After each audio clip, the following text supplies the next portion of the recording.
mwaramutse bakunzi ba Agos TV muri kumena JSS ntiyarizwa mu kigendero mukunda cyane cya science et technologie ubuhinga n'ubumenyi.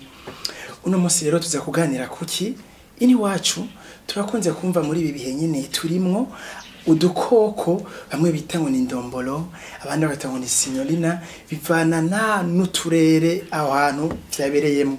Rero twaragize amatozo dusanga gafise non scientifique izina ryitwa Pauderus gapima milimetero hagati ya 5 na 15.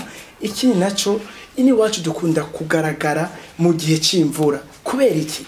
Kubera ahantu hakanye niho ubwo bwoko bukunda guta amagi yabwo hanyuma bukagwira icyo bita la production. Kubw'ivyo rero ini wacu rero twavuze ko bukunda kugaragara hano hakanye, ariko ikindi naco gasanga tubona mu mazu y'abantu naho biba byagenze gute nuko ubwo bukoko cyane cyane burakunda umuco. Niyo mpamvu usanga ku murango utabubona ahantu mu mazu kubera iki umuco uburi hanze niyo bwibereye. Mugabo ro mwijoro buriko burira burabura wa muco hanze maho ugasanga mu mazu y'abantu kubera ujya muco uvuye ku matara cyangwa uvuye ku bindi bintu bitandukanye niho rero buca buza rero muri ya mazu mugabo uza bukurikira wa muco kubera bwo bwikundira umuco. Rero ngarutse gatinyuma kuri bwa bukoko burafise ico twita substance toxique ubumara muri bwo mu mubiri wabwo. Rero iyo ro buri mu mazu y'abantu kagaca ku muntu sur la peau humaine mugabo kakaba kagize isanganya ugasanga umubiri wako watonekaye ahantu hatoya. Rero ya substance navuga niyo ihuye rero na wa mubiri w'umuntu acaba rero bijya bintu rero mubona ukamenga umuntu yahiye handi ho ugasanga mu Butaliyano bakabyita ngo ni latizago aho bisigura ngo ni kudofuwe aho umuntu aba yakubiswe ibimoko bivanye na kujya kuntu tubona kaba kameze.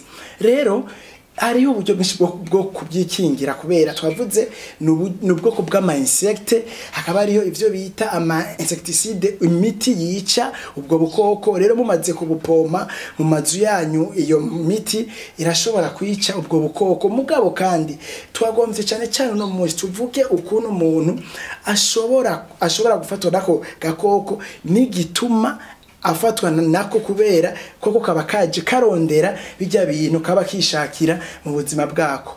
Bakunzi ba Agos TV twababwiye ukuntu ubwo bukoko bushobora kugwira kubera bukundano hakanye. Ico ni kintu twebwe tutohindura kubera nivyo bihenyene. Mugabo twavuze yuko bukunda ahantu abariyo umuco. Kubivyo rero twebwe mu kubwikingira nkajya mu ijoro mu gihe tuba turi mu nico gihe gikanye turakwiye kwirinda kukurara twakije amatara kubera amatara araye yarakurumva ucabuza benshi bisanga mu gatondo bamwe bakavuga ngo bwandiye bwose ukubajya burabacako hanyuma mu gihe kaba kakomeretse niyo ro bwawumara bwabwo ubushyitse ku rukoba buca butera ingorane. Ikindi naco umuntu kamaze gucako hakaba habaye izo ngorane arashobora gusiga agasabuni akahoza neza abandi bihutira gusiga umuti mugabo ujya si umuti wa mbere ushoboka. Icyambere no kubuntu kwasiga agasabuni umuntu akahoga neza. Sawa murakoze cyane muri kumena JSS narizo kuri Agos TV muri emission yanyu mukunda cyane ya science et technologie naho utaha.